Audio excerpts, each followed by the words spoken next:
having ticked over to 11 o'clock and just passed, I'd love to kick off this webinar by saying hey to everybody here and really just welcoming the ESN Clear team. And Leo, we've been working together quite closely in working to build up your expression of interest audience, which is now well over 200 strong. And we're looking to launch the investment offer very soon. And I'd love to introduce yourself, Andrew, but I feel like I won't do it full justice. So I'd love to hand over to you guys briefly to quickly introduce yourselves before we get away with the first questions. Sure. I might just quickly start. So I'm founder and managing director of ESN Clear. My name is Leo de Bruin, and I've got an investment banking background, and I moved to C-level roles, and over the last 3 years have spent my time building ESN Clear. Awesome. Hello. And I'm Andrew Coates. I'm chairman of ESN Clear. I'm a career cardiologist, so I've had sort of 3 separate aspects of my career. I'm a clinician, so I've been a heart issue specialist and head of the Europe's largest heart hospital in the past, Royal Brompton Harefield. I'm also a university leader, so I've been Dean and Deputy Vice Chancellor of University of Sydney. And also I'm interested in medical device companies and biopharma. So I've got a number of patents and spin-outs through Imperial College, and I'm presently president of the Heart Failure Association, the largest heart failure group in the world. Awesome. Fantastic. Fantastic. I think everybody's probably going to have a fairly clear understanding of what ESN Clear is and what the company has done. But I'd really love to hear from your perspective of really how you've got here as a company and what you've managed to achieve to date, because I think in summary, it doesn't always do it justice to just read a little bit of text and really understand that. It really does bode well to come from the founders. So I'd love to hear that to really kick off this webinar. Absolutely, Robin, thank you. So ESN Clear was founded on the basis of why heart failure and heart disease is such a big problem and such a top killer in the world. My family suffer heart disease. I've got at least 4 uncles that either passed away or suffer heart disease. And about 3 years ago, we as a family thought we want to try and tackle this issue.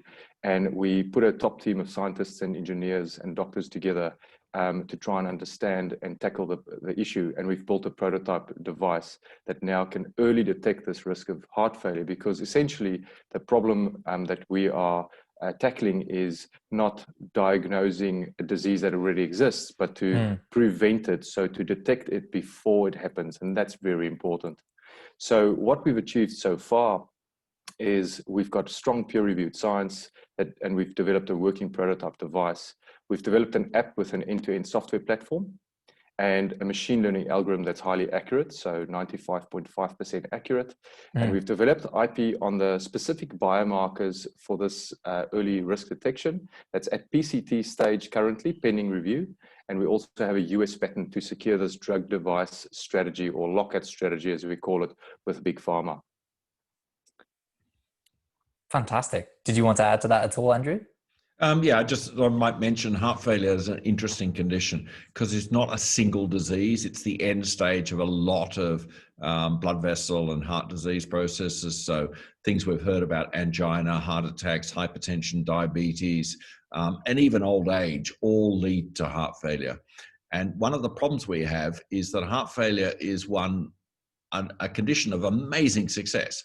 We now have 7 different treatments that reduce death rate, but only, and that's the critical one, only if you know you've got heart failure. And the problem is none of these drugs or devices are indicated for people who are at risk of getting heart failure. And yet 1/3 of all the deaths occur the first time they're ever present. And that's where we're trying to get in. Find out when people are at risk of getting heart failure and getting those treatments on board quickly. Yeah, completely understand. Completely understand. And I just want to highlight to people who are tuning in that throughout the webinar, we'd love to accept questions around, obviously the offer and ESN Clear. So there's actually a Q&A feature which you can click on down the bottom, ask your question there. And while we will be going through a number of different questions really to fully understand the business, as well as some FAQs that the company's already been asked, we'd love to be able to ask these throughout the webinar. So if you pop your question in there, we will pick it up as we go along. But one of the other questions which I wanted to ask is that you've previously raised capital and you hold a number of patents and licenses in place. Could you talk a little bit more maybe about the strategy as to why you've done this and why it's essential for the business to have this in place before you go ahead with your commercial launch? And really, this is a pretty simple question for a medtech business, but I'd love you to really explain it in simple terms for every investor to be able to fully understand this. Yeah, sure. So IP is very important, as you can imagine, to secure our place in the market. So essentially, we have a portfolio of intellectual property that we're building, and that's the core value of the business, and that drives the size and the speed of our exit strategy, such as licensing the IP to big pharma or medical devices businesses, either licensing or even a trade sale. So we've got the IP on the biomarkers, as I alluded to earlier, to secure this non-invasive early heart failure risk detection space, as Andrew mentioned, and then this US patent that we lodged through Wilson Sonsini about 9 months ago, that acts as this lockout strategy. Therefore, other companies can't detect early risk and then also treat the patient so early detected. That's an ESN carved out space, if you like. So if big pharma partners with us, we could help them increase their sales due to this lockout strategy. And that's essentially very important for us before we go to market to have all of this in place, which at this moment, it's 99% there. With our clinical study, we're going to strengthen one of the patents, and the other one is at PCT stage. So it's looking, pretty strong at this stage. I might flesh that out a little bit. So we do have several routes to market and profitability. One is direct sales for people who just want to know the risk. They might be going somewhere remote. They may have heart disease in the family, and they'd like to know and get that security. But the other option is big pharma is very interested for two reasons. One is they're selling drugs that can treat heart disease, but they know that the payers don't want to give these drugs to half the population. So a device like this would say, these are the people who will really benefit. So they've got a much better cost benefit analysis to go to reimbursement authorities and say, look, if you do this test, then our drug will go absolutely where it's needed. So that's benefit number one, which is widely appreciated. But benefit number two is that some of the companies have patents that expire soon, and then generic substitution could eat into their profits enormously. Whereas if they do a trial based on our test being positive, then they get a protected indication based on our patent.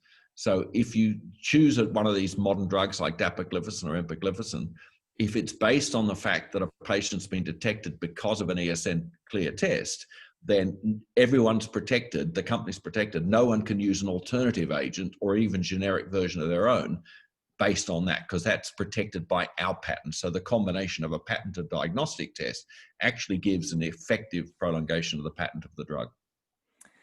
Yeah, it's really interesting, and I think that actually almost perfectly leads into another question, which I'd love to be able to kind of tease out in this session, which is direct competition, because there really aren't products like this in the market, and if there are, you've already you've understood your commercial route to being able to help big business in the sense of what they're already creating. So these drugs which really can help to maintain this.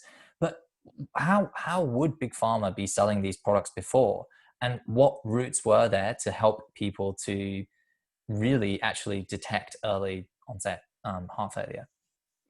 Well, so what we're discussing with big pharma now, obviously, companies like AstraZeneca, Boehringer Ingelheim, etc., they are not traditionally medical devices companies. But what they are planning and what we're planning, what we're talking about, the whole discussion is to have a companion device diagnostic. So really to partner and as Andrew mentioned, with going into a clinical trial where people are detected, let's say ESN clear positive, so this early risk of heart failure positive, and then people are either given a placebo or the drug, and we prove that when people are detected with high risk and given this drug, the admission rates are less, hospital admission rates, and mortality is reduced as well. So that would be the big proof that we want to prove in the market or in a trial. And then what would essentially happen is that would be seen as an A product. So that would go through to an FDA submission as a single treatment, so a device plus drug, treatment or product, if you like. So that'll be almost sold together. People would go to a physician. They would, if they look like they might be at risk, i.e., obesity, diabetes, they're of age, number of risk factors. If the device is then given to a person and they're detected at high risk, it's then in the guidelines, and the doctor can literally prescribe that drug because of that positive indication. Got it. That's great. And yeah, look, I mean, they're really, and when it comes to it, competition, this is a very new product, but it's really taking care of and identifying something which there's already drugs out there for it, which essentially means big pharma, this is kind of the perfect storm for them, really. Exactly. They are absolutely wanting to be able to accelerate this product. Have you been developing these relationships over a long period of time? And they're surely welcoming a product like ESN Clear to the market. Absolutely. I mean, really what's changed over the last let's call it few months almost, let's call it last 12 months, is the focus has shifted from monitoring acute heart failure and treating acute heart failure. And people are now looking more towards really, how do you save lives? How do you make heart disease less impactful on people's lives and families? And that is in the preventative space. So dapagliflozin, which is the AstraZeneca drug, had a trial called DAPA-HF, and the results came out in November last year, and that was very good results. It showed that it does, two endpoints: reduce hospital admissions and reduce mortality rates in people, whether they have diabetes or not. It's heart failure, early heart failure people, and empagliflozin, which is the Boehringer Ingelheim drug. I think that was as early as May this year, the trial came out. So these drugs are blockbuster drugs. They're new in the market, but the emphasis has moved to this early risk detection. But what we see, and this is answering the direct competition question, these companies, these big pharmas, we've had deep conversations with them over quite an extended period of time with their group level directors, such as Olivier Delanoy, etc. We are the only ones at this time playing in this early risk detection space. The other companies that are in heart failure, even medical devices, whether it's an AI software platform, etc., are usually companies that are playing in the known heart failure, or it's already heart failure diagnosed, but how to better treat people and how to better monitor the treatment, etc. So we call it heart failure monitoring devices, whereas ours is really this almost new indication, and we at this time don't have a competition for that space, for the specific detection space. Yeah, amazing. Was there anything else you wanted to add to this, Andrew, or can you still hear me? I think you're just on mute, by the way. Andrew, I think I had just a little bit of a dropout, but yeah, I think so. yeah, we did experience a little bit of a dropout. One thing as well, which is really interesting and exciting, is you're currently or about to go through a clinical trial for the product itself. Now, correct. So many businesses which are in an early stage like yourself are asked this question. And you've got a really strong and solid answer. So why don't you talk through a little bit about the stages of the clinical trial, what you've set up, what you've structured, and what your predictive potential outcomes are. Absolutely. So I'll give you a high-level answer first, and we might delve into it as we go. This clinical trial, as we call it, really technically classifies it rather as a clinical study because it doesn't involve a drug yet. So really all we're doing is a cross-sectional study for the device. We're doing the bare minimum really of what we need to do to get our device approved in early next year. So we're looking to recruit a few hundred people. We can follow them up over a period of time. And really all we are now doing is our previous study showed how we can very accurately differentiate between asymptomatic stage 1 heart failure people versus controls. And we're just honing in on that space and saying, this is asymptomatic heart failure. Well, how about, how far, what does it look like between healthy and stage 1, and how accurately can we differentiate the risk elements as they increase from healthy towards stage 1. What we expect from the study, and it's a quick study, we anticipate a few months before we actually use the data for a March, April approximate regulatory submission. Yep. Is we expect higher accuracy numbers. The 95.5% we have currently is on a data set that was had a few elements to it that, or let me put it this way, that had elements lacking to that data pool. So the accuracy we got was actually phenomenal of what the data pool looked like. We actually envisaged that the number would go up, but what we need is the important thing. If our device is 90% or more accurate, the industry at large accept it. It's a medical device usually doesn't need to be more accurate than that, depending on its the disease state, what it diagnoses, etc. So we are not saying people have heart failure or don't have heart failure. That's not what this device tells you. What it does tell you is how accurately, and very accurately, whether you're at high risk of developing heart failure or not. So we differentiate that. So we expect from the study good accuracy numbers, of course, good new data, and what Big Pharma has told us is they want to see a month or so of extra data, and then we might start discussing more details about how we can potentially work together as partners. Yes, so interesting. Sorry, did you want to add to that as well, Andrew? No, I think Leo sort of covered that. We clearly see that we'll need to partner. So the strategy of a companion diagnostic device means that Big Pharma would be very interested in seeing our device developed because they get the added benefit from it. But we're a relatively small company. Big Pharma's a big company, not in devices. So it may well be there's a stepping stone of one of the major diagnostic companies like Roche Diagnostics or Abbott, who may gobble up our program, this particular program we might sell or license, and then they would partner with a Big Pharma. That's quite a plausible outcome. Yeah, fair enough. And one of the aspects as well, which is in your documentation, is that you're expecting your test kit is expecting to be able to gain FDA approval in early 2021. So what would this essentially mean for the American market and the commercialization of the product? Yeah, so maybe I'll talk about the regulatory submission first.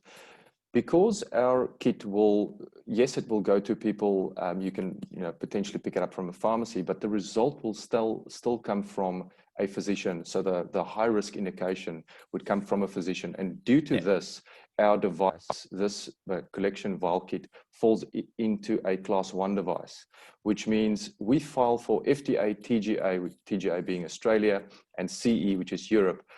Literally the day we submit is the day we have approval, and then it's a ongoing review process. So we expect to have Europe, America, Australia regulatory approvals early next year, and to be able to go to those markets. And what it does or means for the company is potentially early revenue, but also more market validation to speed up an exit event or a deal, as Andrew said, with an Abbott Vascular or a Roche, etc. Once a product is in the market, they usually just gobble it up. I'll give you an example. CardioMEMS was a company that in the same week they received FDA, they were purchased for $500 million US. Wow. And that was for a implantable defibrillator. So, not breakthrough technology, but just give you an idea. Yeah, fantastic. That's such a I know that purchases from larger corporations to startups with strong IP in the US are constant, and when we compare them back in the UK, which is obviously where I'm from, we used to compare them to America and just see these incredible valuations that were achieved. And I know that over here, it's even on a smaller scale, but when products and companies do expand overseas into the US, it's just a whole different ball game, and those kind of valuations are out there, and they are very much so achieved. So look, it's so interesting, and I think really even how you've got to this point is in huge part due to the team that has come together to form what is ESN Clear. So I'd love you to break down a little bit more about the team, the structure, who is involved, and how you all came about to create this company and be working on this incredibly innovative technology. Yeah, sure. So myself, as I've introduced myself, Johnny Fing, he's our COO. He came along and as co-founder 3 years ago. We used to work together. He was a COO for a company and I was the CFO.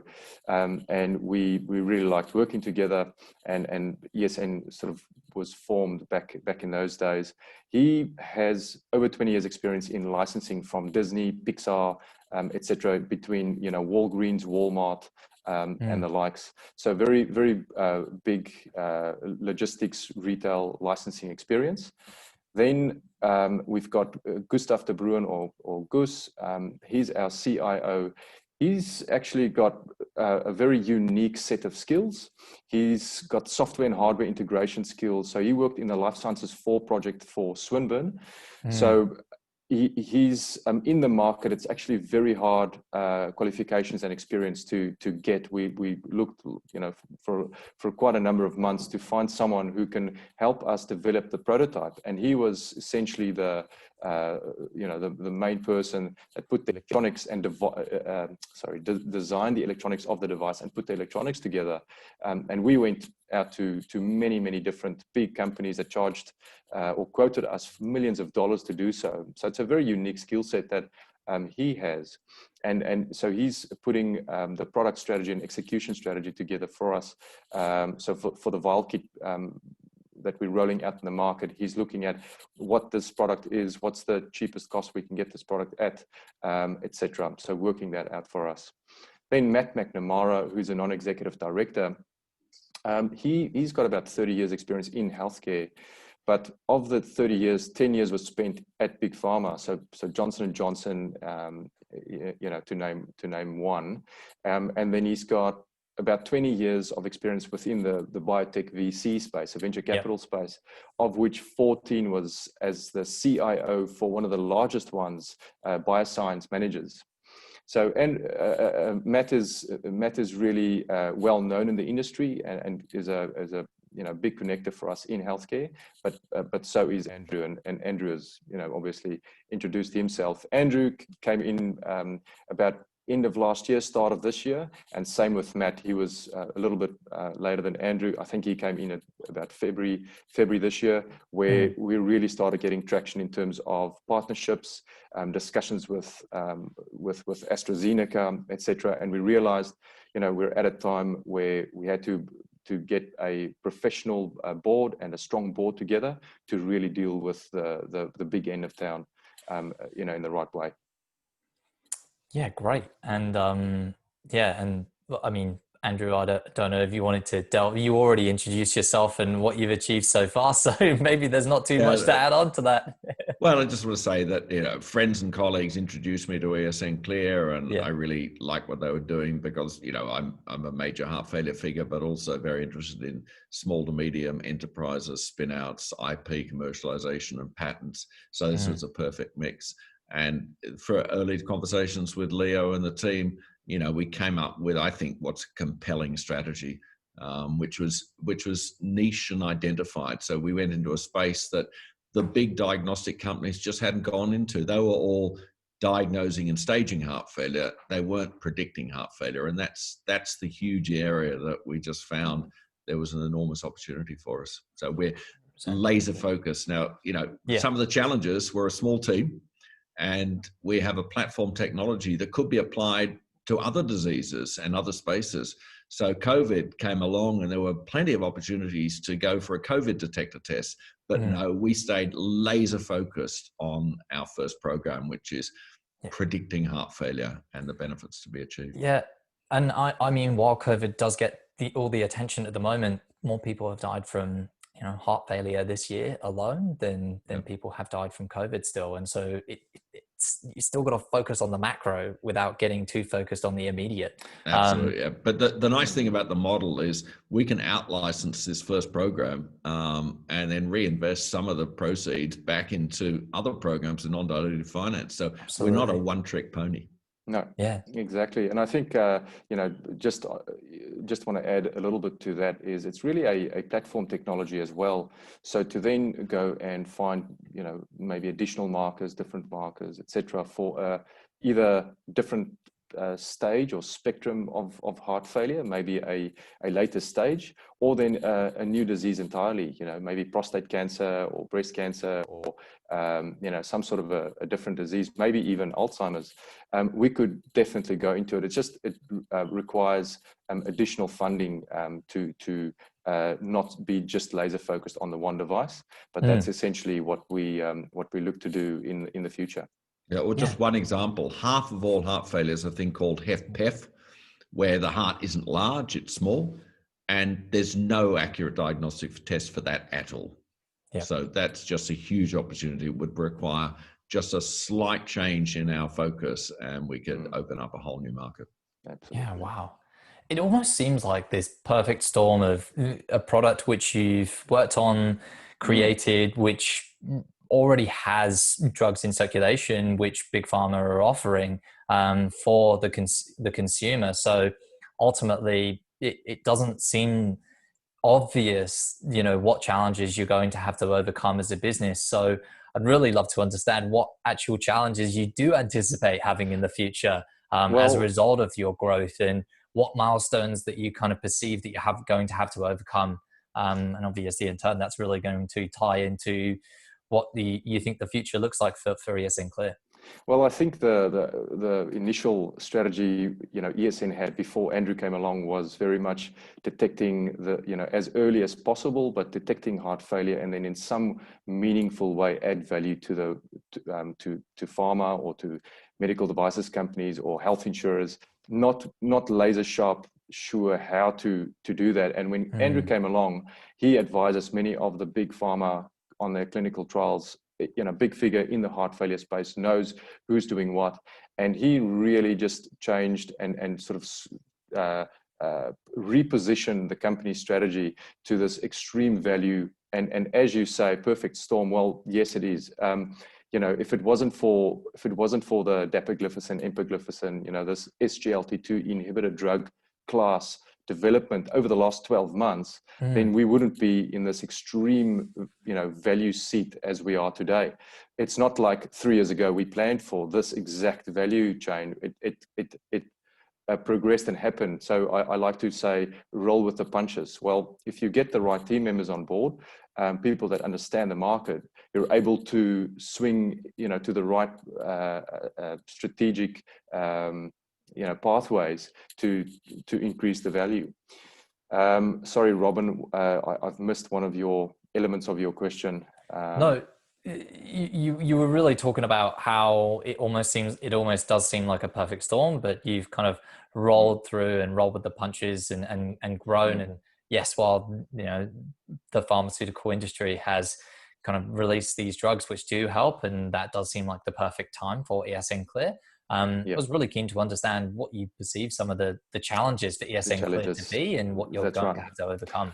Well, as we've experienced over the last 12 months, especially, is even if we've got promoters within Big Pharma. So, with AstraZeneca, one of the senior group level directors, Olivier Delanoy, is a big promoter. He even talks to some of our biggest potential investors if he takes calls.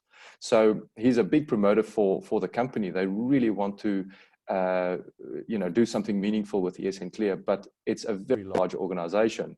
So we deal with 8 different group level directors that are spread over 5 or 6 different countries, and including myself, probably 6 different accents.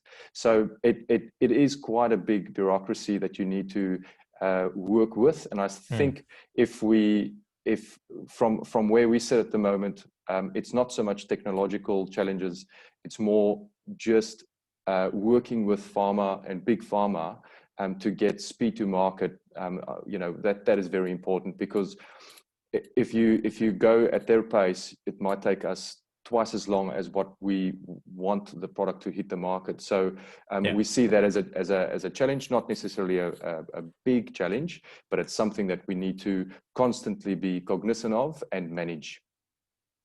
Absolutely. No, 100%. And while I'd love to ask you to kind of, highlight any areas as well that you'd really like to delve on and further go into further detail on, I'd love to invite everybody who's listening in to ask their questions, which perhaps haven't been answered as of yet. Before I do hand over to yourself, and obviously we'll pick those questions up as we're going along. But Leo, were there other aspects of perhaps even the raise itself and ESN Clear that you feel that we maybe haven't touched on that you'd really like to touch on in this webinar? Yeah, well, potentially just maybe on the funding round, some of the questions we have received over the course of, let's say the last 2 or 3 months, is people asking about, why don't we go to VCs? Why use a platform like Virtual to raise funds, etc. And the answer is simple but also complex, and I'll try and break it down and keep it as simple as possible. One thing is, we've got a global product and we are trying to build awareness as far and wide as possible. So with a platform like Virtual, what we get is we're able to then advertise the business, its product, and invite people to come and have a fairly deep look into what we're doing without breaking any laws. So we're able to invite as many people as we can, and there's tens of thousands of people now that's looked at our Facebook ads and Google ads and on LinkedIn, everywhere. So it gives us that reach. So it's not always just the money. Then I guess on the money side of things, we have been talking to a number of VCs and funds, etc. But it's also selecting the right partners, because if we get, the VC model is very much they come in, they take a controlling stake or a large stake, and from that point on, it's really significantly driven by them. So the direction of the company, etc. And it's also very dilutive. What tends to happen as well is a lot of these VCs come in and it's just they want a quick turnaround in terms of return, meaning 6 to 12 months, which could mean a valuation difference of a multiple of 5, right? So if you just stayed in for another year, you could have made 3, 4, 5 times more of a return. But a lot of these VCs are very short-term focused. So it's really selecting the right partner. We want someone to come in with the journey, let's say a 2 to 3 year journey, not a 6-month journey. And hence why this is also the reason why we don't look at listing, for this exact reason. Listing in, especially in Australia on the ASX, would mean a lot lower valuation. So it might mean a quicker return, but you might lose out on a massive multiple just a year or 2 from now. So we, the way that we raise funds have been getting people involved that are passionate about the disease we're tackling. And so our cap table is made of the biggest investors we have are usually people that's themselves had an event and they are investors, or people that understand the disease, they've had it in their family, etc. And they really back us and support us more than just a quick in and out, financial return, which is really helpful. A startup company the size of us, we don't sit back and have thousands of people that buy and sell shares. It's very much a team and a small team, and people come in, and we like to be close to our investors and keep them in the loop. And they every now and then we talk to our investors, and we all discuss of where we're going, and keep it excited, and inform people of where we're going and what's happened over the last 3-4 months, etc. So I think that's important to understand, is we select our the way that our message goes out, and the type of people we bring in. Yeah, great. No, and look, it's great to hear when a company does really favor something like equity crowdfunding, really not because of just the money. I think for a number of businesses, there are a number of routes, and if a business is simply looking to sort of just raise money and move on very quickly, equity crowdfunding is probably not the right route for them. Although, for some people that is the case, and they just want to be able to come in very quickly and raise funds and move on. It's really about being able to go out to a large audience and getting something as important as the test kit that you have developed and you've worked on for such a long time out to so many other people. And you've been on 9 News recently and got so much coverage there, and it's just I feel that there's so much value in a company being able to gain that coverage and get in front of so many different eyeballs, so that a lot of people can see it. And the reception that you receive and the comments that you see on there are kind of almost mind-boggling for people who know of a loved one, or they know of somebody who really could have benefited from this product. Absolutely. And I'm sure that comes in on a very frequent basis. Well, a high percentage of our shareholders are actually people who want to have a commercial return. They want to be part of a major success story, but they also want to contribute to preventing and curing heart failure. So there's the double benefit, and that's really attractive to the crowdfunding model. Yes, most definitely. No, that's great. And were there perhaps any other more detailed areas that you feel that maybe we haven't covered, that maybe you mentioned the clinical trial on a high level earlier, perhaps as a subject area that you'd like to delve into a little bit more? I might just draw the distinction, if it's not clear yet. I might just help clarify any confusion as to what the first and second product of ESN Clear is and will be. So the first product, this vial kit collection kit, there's not much more to develop on it. We're going to run the clinical study, but this product will be sold separately, not with a drug. So we're not testing a drug with this device yet. So this is the first physical product that can and will be sold in the market. The second product that we're working on, if we forget about the drug trial and the drug for just a minute, the second product we're working on is this handheld device the size of an electric toothbrush. Yeah. Essentially, it does exactly the same thing. Both are immunoassays. One is dry chemistry, which means it's got shelf life, and you can, you don't need to keep it in a fridge, etc. And the other one's wet chemistry, so that test is done in the lab. But so the vial kit is that wet chemistry done in the lab. The handheld device is that dry chemistry, size of electric toothbrush. It can hang on a shelf. You can buy it. You can test it. It's immediate result, etc. But it gives you a result, and a physician doesn't need to be involved. Therefore, it's a higher class, class 2 or class 3 FDA device, which takes about 12 months to get FDA approved. So it takes longer time to get approved, but we don't need to wait for that product to go into a clinical trial with pharma, because really, as I mentioned, this immunoassay, the core biomarker test, both have the same biomarker test. And really, we're putting this biomarker test into the trial, not so much the product. The product is almost irrelevant. It's about testing our markers and that accuracy, and then testing the drug on them. So first and second product, regardless of where we are in the spectrum of bringing them to market, we have these markers. And in any given moment, if we sign a pharma deal today, we could be ready to facilitate them with the needed test in as short as 2 months, to give them the the test and test the markers in a trial. So I just wanted to sort of clarify that we've got a product, but there's there's distinction between with a drug and without a drug as well. And I might just say there's another major outcome of this development, and that is particularly with an Australian flavour, is we have a very high prevalence of heart failure in the community, major world leaders in heart failure, but 97% of them are in the capital cities. And we have remote, regional and indigenous communities with a high burden of heart failure. We know we could do all this, but we can't bring the patient in to see us every couple of weeks.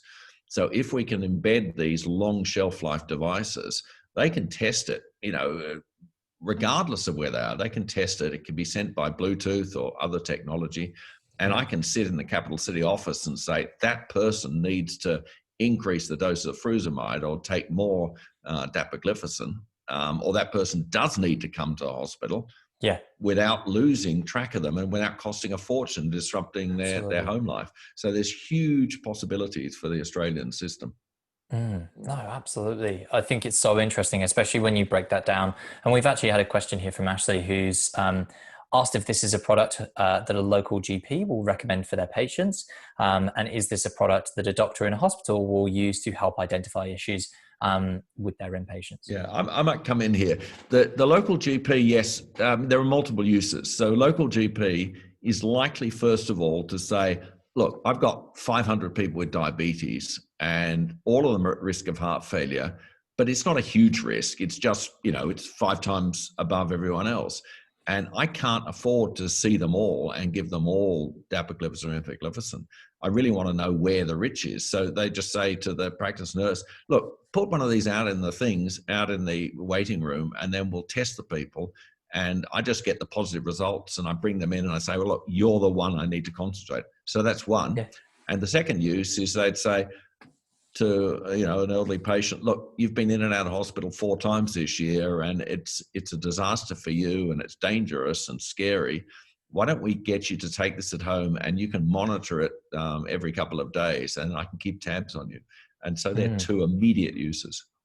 Yeah, absolutely. And the actual second product, the one which you kind of mentioned, is the size of a toothbrush, very applicable at home. It can have Bluetooth, or have Bluetooth connectivity. When are you aiming to release this product commercially? That would be around the Q4 of 22. Reason being, it's about 12 months of development still for that product, but also the 12-month FDA process. So it's about let's call it December 2022. Yeah, fair enough. Fair enough. And look, I feel like I've really covered so many of the questions which I wanted to ask, and you've been receiving throughout this whole process of running your expression of interest. And to kind of summarize the expression of interest, we are coming up to the final days of the expression of interest. So if anybody hasn't submitted their expression of interest, I will obviously include the virtual link to the follow-up here, but I'd love to highlight that the investment offer is going to be opening next week, which will give everybody the opportunity to review the offer document, which is probably where absolutely every single question you might want to ask about ESN Clear will be answered. And then you'll have an opportunity to be able to actually purchase shares in ESN Clear itself.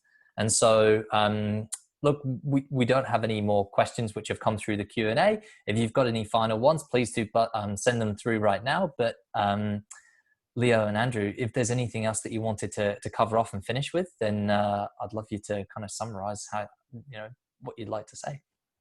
Yeah, we just want to say, look, we really appreciate everyone joining today to learn more about ESN Clear, and we're really excited about this process and what the future holds for us. So thank you very much for joining us on this journey. Yeah, totally echo the sentiments. We're on a great journey here, and we're welcome having Birchal and all your community on board. Awesome.